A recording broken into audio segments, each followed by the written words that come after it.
Have you ever heard someone who without any thought has rushed into a burning building, rushed across a road to save a child, not given it a moment's thought, just impulse, gone in and saved that person?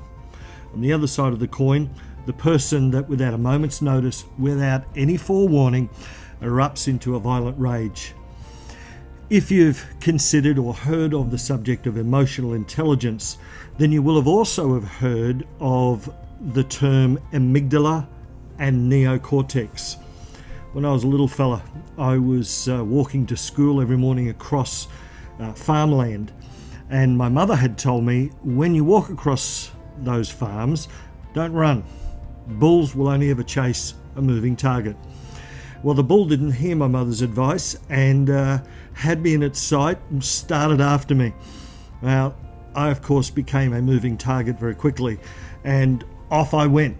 What I had and what these other examples have had is what's called a neo-hijack.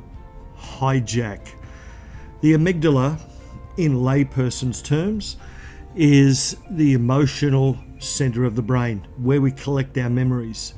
The neocortex, once again breaking it right down, is higher functions, more analytical, more the thinking side of the brain.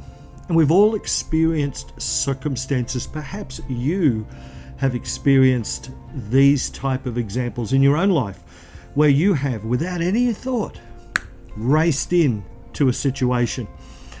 At the same time, we also know that this kind of neo-hijack can call a person into danger and call a person into trouble. The amygdala and the neocortex work well in tandem. When one works on its own, we can see trouble. Now, I'm not trying to stop anyone from saving a person. However, I remember speaking to a young lad who was having trouble in school. He was in year 10 and he needed to get through to year 12. I spoke to the headmaster. The headmaster said he's too far gone. He's been diagnosed with ADHD and there's no way he's going to make it through to year 12. I sat with this young fella and I said, how about I give you 3 keys that are going to help? And they're 3 keys I want to give you. Rather than us get into the whole dynamic of the amygdala and the neocortex and emotional intelligence, which I may do at a later time, let me give you these 3 keys also that will help you, particularly at the risk of a neo-hijack that may call you into danger.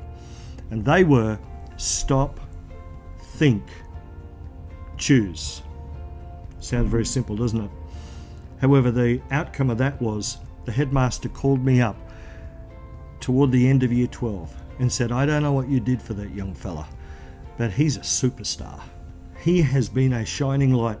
He would have won the overall high school medal if only the first few years of his high school had been the same as his last 2.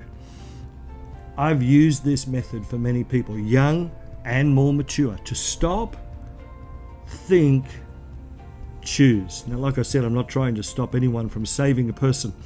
However, a neo-hijack is where that emotional center of our brain takes over. It literally disconnects, stops listening, gives no regard to thought, and just races into that situation. Of course, it could be very dangerous, where a person also, through a trigger point, might become enraged, do things that they later regret. So why don't you give this some consideration to stop, think, and choose, so that in your thinking, you might have an even better day today.